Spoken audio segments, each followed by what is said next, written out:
I'm Dr. Paul Jenkins. I'm a clinical psychologist, and I have some reactions to the news that came out about protests turned violent.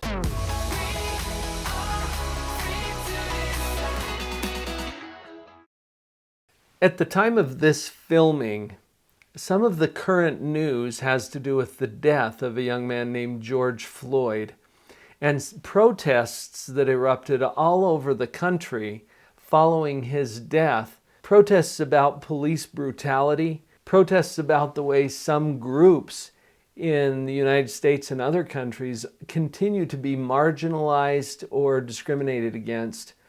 And there were a lot of news stories about these protests. I'm going to pull one up and make some commentary as we go through. So here we go. We begin with breaking news tonight. Protests ongoing nationwide in connection with the death of George Floyd. What began as a peaceful protest in Salt Lake City this morning has now turned violent. Protesters flipped over a police patrol vehicle and then set it on fire. Roads are gridlocked, and now thousands are gathering at the Utah State Capitol, and that's where Fox 13's Sydney Glenn is joining us live. Sydney, can you hear us? Wow.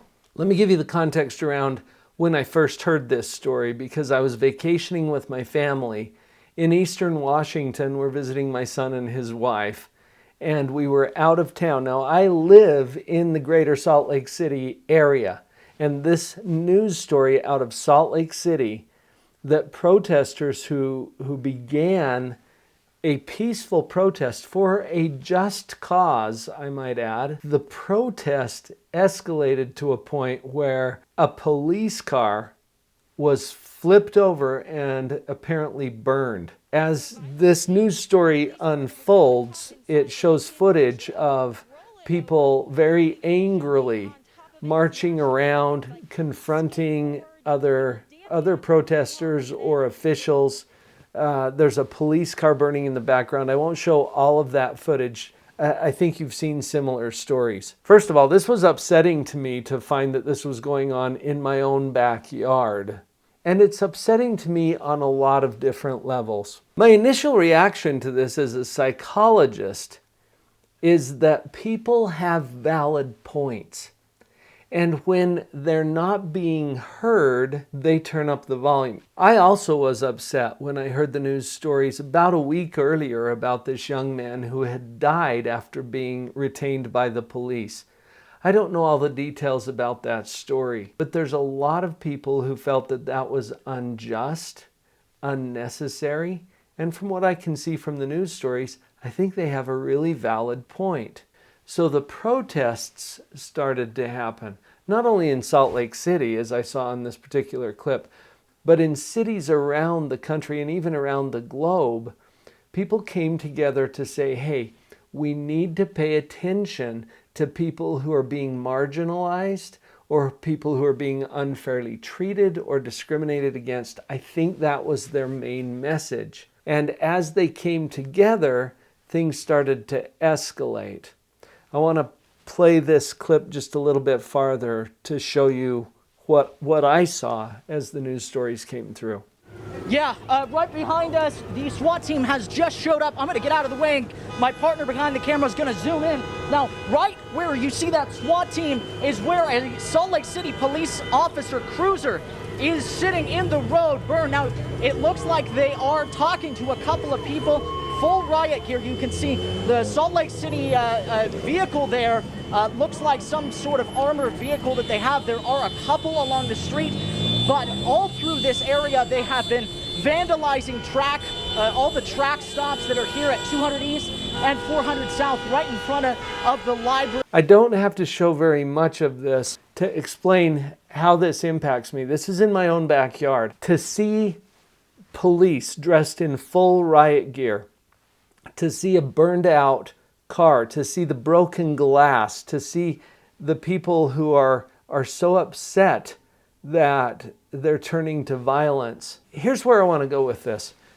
Einstein said that you can't solve a problem with the same level of thinking that caused the problem in the first place. Now remember, everyone who's involved in these incidents has reasons for being involved.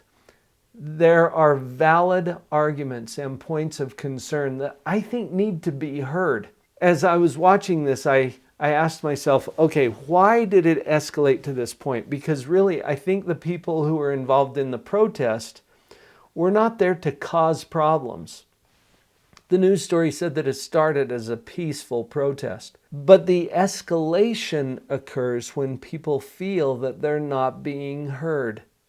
And I've seen this in couples and in families as well. Escalation of conflict happens when people don't feel heard or validated in their concerns. So they turn up the volume. Well, you turn up the volume and then somebody else is feeling like, oh, well, you're reacting too strongly, and they turn up the volume. And it starts this escalation that builds up. Think about conflicts that come up interpersonally in the workplace or at home. That's how they build up. I've had so many couples come to my office that are in a high level of conflict, but they can't even remember what they were arguing about in the first place. And it's usually something small. But if you're not heard, you turn up the volume. And I think that's what was happening here in this particular protest in Salt Lake City. People really feeling a need to be heard. I also see another problem here in a mentality that can be summarized by us versus them. Us versus them. We're right, they're wrong. We're good, they're bad. We're righteous, they're evil. And however the us and them is defined, sometimes it gets defined by race. I think that's part of the point that's being made here. I think sometimes it gets defined by badge or occupation, as in the case of the angry protesters burning this police car. Either way, it's a case of us and them. So when you look at these two factors together, I'm seeing something from this news story that's personally upsetting to me, but I'm seeing something that we can do as a solution. Let's address both of those. First of all, in the need to be heard, the need to be heard starts with the willingness to listen and to be open. It requires a humility that will actually come down off of our high horse and realize that somebody else has a valid point. The willingness to listen has to come first. Now, this is a dilemma because each of the parties in a conflict want to be heard. They don't necessarily want to listen. Who's going to step up and take the higher position to be the listener? Let's see if we can apply that in our culture, in our society, and start to address these problems from a different energy and perspective than the one that caused the problem in the first place. The second point that is brought to light so clearly in these conflicts is the us versus them. I watched a documentary recently that included commentary from astronauts who had seen our planet from space. And the perspective that they have from space is that we all are inhabitants of the same home. And there's a thin blue line that we call our atmosphere that sustains life for everyone on this planet. What if we were to start looking at this instead of us and them as one big we? Now, I know that this sounds idealistic to some. Anytime we create an us and them, we run the risk of escalating violence, like we saw in this news story. But it doesn't stop there. I had the privilege of hearing Immaculée Ilibagiza speak in Washington, D.C., as she shared her experience of surviving the Holocaust, the genocide that happened in Rwanda over a dozen years ago. What a horrendous thing for anyone to experience. She is a member of our family. Why do we create an us and them that allows one tribe to try to exterminate another when really we're all part of the same family? We have to start thinking about this in terms of we with a capital W, us with a capital U, and not the us and them that creates these divisions.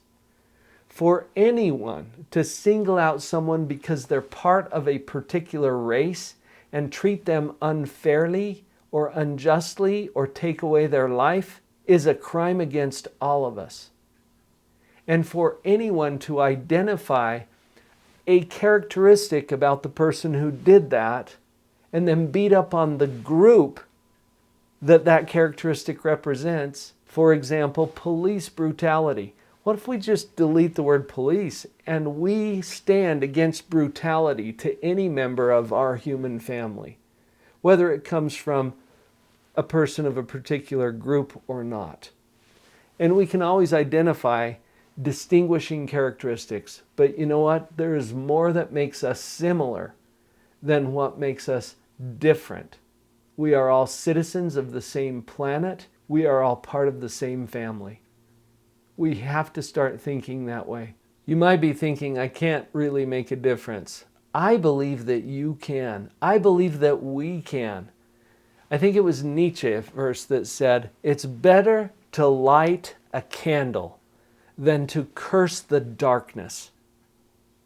What if we could use that as our inspiration to go start spreading some light, to bring something that will improve our human condition? Instead of protesting, what if we start advocating for things like love and acceptance and tolerance? I know that because you're watching this video this far, that you have some feelings about this that could serve you and everybody else around you very well. I also love this quote by Maya Angelou. She said, "Do the best you can until you know better. Then, when you know better, do better." What we think really does matter.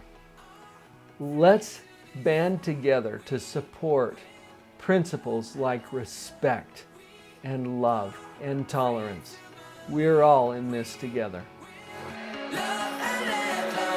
I saw her standing in the street alone. Her head was down, face locked onto the phone.